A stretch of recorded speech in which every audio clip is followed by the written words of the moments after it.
Hey, my name is Jim, and I want to welcome you to my man cave kitchen. Hey kiddos, my name is Jim, and I want to welcome you to Jim's Man Cave Kitchen. Well, today, boys and girls, we're going to bake cookies. What? You're going to bake cookies in the garage? Yep, that's what I said. We're going to make cookies. I'm going to share with you a recipe that is my mom's, and it was an absolute treat when we were growing up as kids. My mom only made these cookies once, maybe twice a year, always around the holidays between Thanksgiving and New Year's. And she would make them and put them in gift baskets at Christmas time for different folks, along with zucchini breads and banana nut breads and lots of homemade goodies like that, preserves. What I'm going to make for you today is a potato chip cookie. You heard me right, I didn't stutter. We're going to make potato chip cookies. And we're going to cook them in this old cabinet smoker that belonged to my brother. Now, you're going to smoke cookies? No, I'm not going to smoke cookies.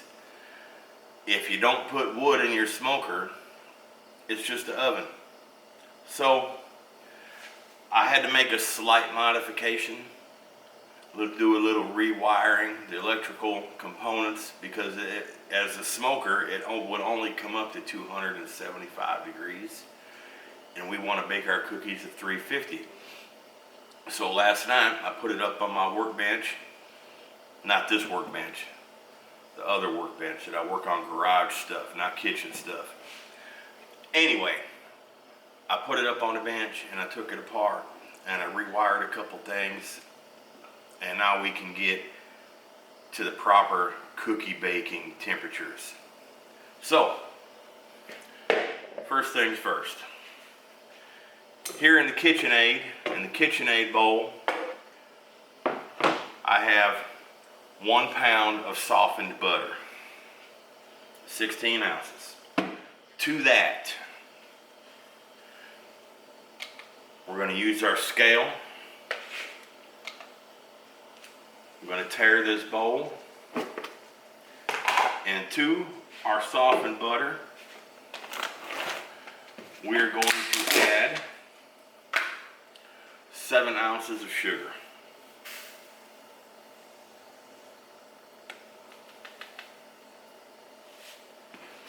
Whoa, that's too much.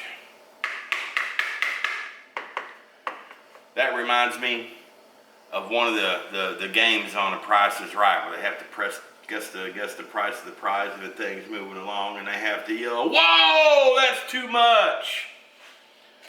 One of my favorite games on The Price is Right.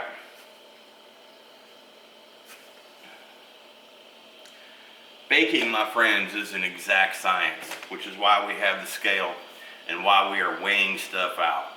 16 ounces of butter, 7 ounces of sugar. We're going to put our paddle on the KitchenAid here. The one with our little wiper on it. Ooh, no more scraping the bowls. We'll put that down. We're going to lock it. And we're going to hit that, and we're going to cream this butter. We're going to mix this butter until all the sugar and the butter is combined in its nice and creamy, consistent texture. Let's speed this up just a little bit. So while that's doing that, we're going to weigh out 18 ounces of all-purpose flour. Whoa, that's too much.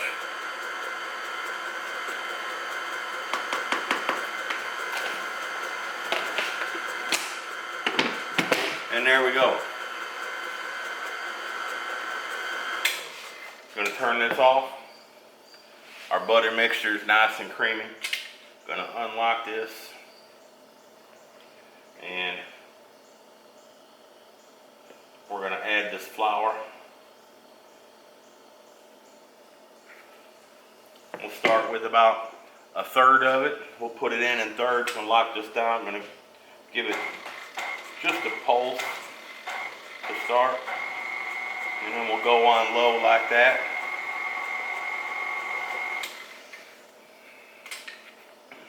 More flour. Same thing.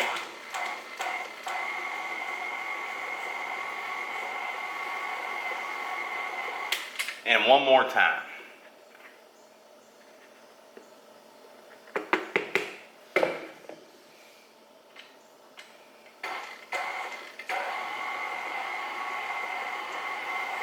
We're going to let that go just until it's all combined and comes together in a lump.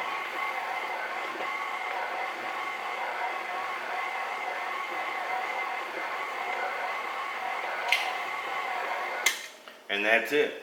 You can see the most of our butter, flour, and sugar mixture is stuck to the paddle. And that's what we're looking for. At this point, you don't want to overmix it. You don't want to overwork them glutens, or you'll end up with a tough cookie. These cookies, I don't even know where to begin. They're sweet, they're salty, they're delicate. I've heard folks compare them to a Mexican wedding cookie, but I've never had one of those, so I don't know. So now next, we want 5 ounces of crumbled potato chips. Oh, wait a minute. I almost forgot something. We're gonna mix this up just a little bit more, and we're gonna add about a tablespoon of vanilla extract. I'm gonna lock this back up. I'm gonna turn that back on. I'm gonna dump a little vanilla in there, and we'll let it go just a couple seconds longer, get that vanilla worked in.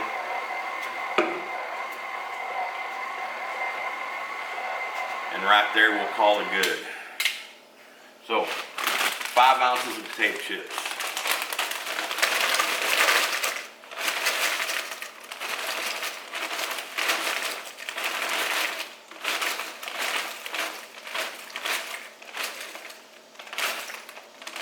These are just regular plain old potato chips. I find that these work better than the ridges. However, I have substituted regular plain old potato chips with jalapeno crunchers. Yes, jalapeno cruncher potato chip cookies. They're sweet, they're salty, they got a little bit of heat at the end of them. If you like sweet, heat, and salty, this is your cookie. But my favorite substitution are pretzels. Yep, 5 ounces of pretzels, and then I drizzled them with chocolate. Chocolate covered pretzel cookies. So good, you don't even know. So here we go. I'm going to put on a glove, and I'm going to crumble these potato chips. Again, you don't want to over crumble your chips, or your cookies won't be so delicate.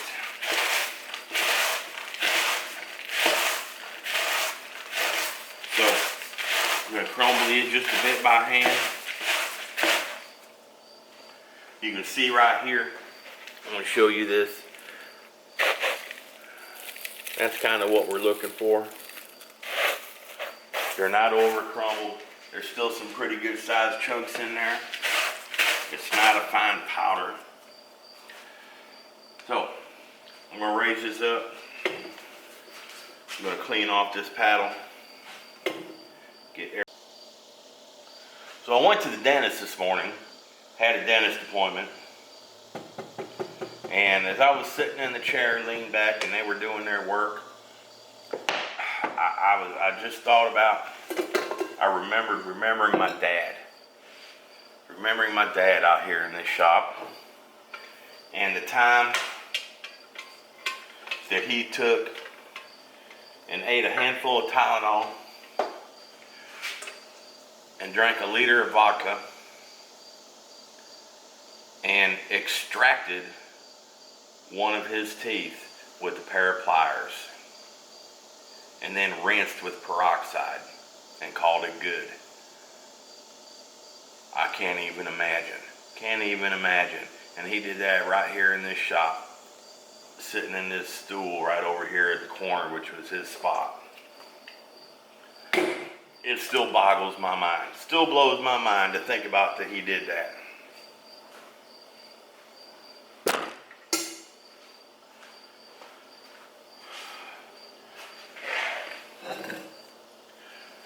So right here, we got our flour and sugar and butter mixture. We're gonna dump our potato chips in here. If you wanted to, it's totally optional, it's up to you. If you wanted to, at this point, you could also add a cup of chopped nuts, your choice, your favorite nut. If I was putting nuts in it, I would use cashews or even macadamia. But that's just me. You use whatever nuts you want, or none at all. I'm gonna mix this by hand. I just want to fold these potato chips into the cookie dough. Again, we don't want to overmix. We want our cookies to be delicate and crunchy and not tough.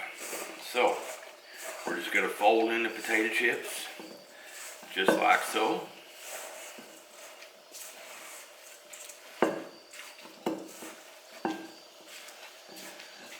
And that's good enough. You can see the consistency of this dough. And I wish I would have put on 2 gloves when I put on the first one, but I didn't. So I'm going to put on another glove now.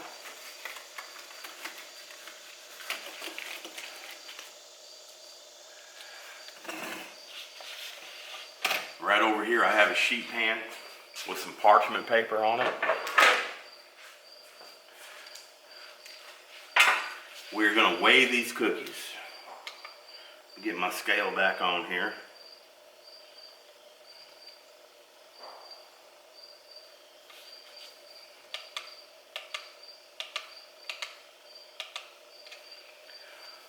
Change the scale from ounces to grams,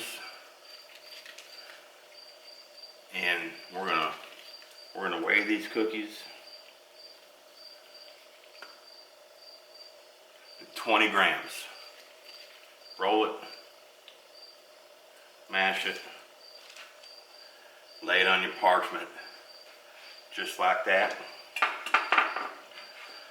I'm going to continue doing this, and I'm also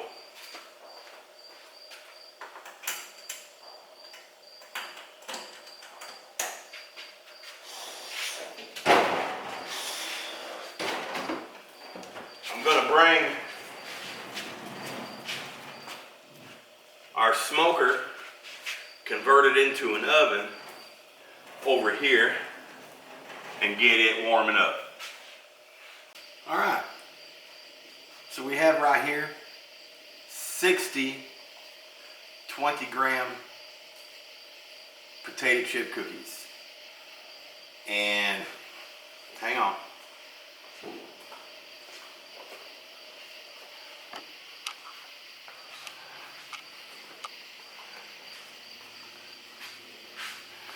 Right here is my brother's old cabinet smoker converted to a garage oven.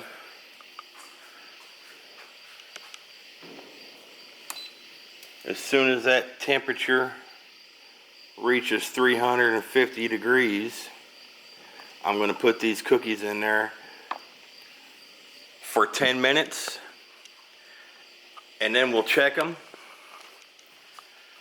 And after that, if they're not done,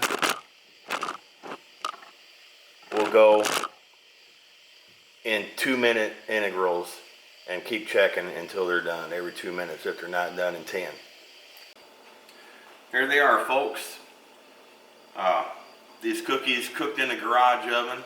Now keep in mind, this is the first time that I've used the converted smoker garage oven. So they cooked a total time of 20 minutes, 22 minutes at 330, 350 degrees. Remember, when you bake these off in your oven, that oven temperatures vary, and you know, it just is what it is. So they've been laying out here. I got them set up on cooling racks. Had this fan over here blowing across them, cooling them off. But I want you to look at this. Look at this. Whew. Nice, light, crisp, golden brown color. A little bit of snap when you break it apart.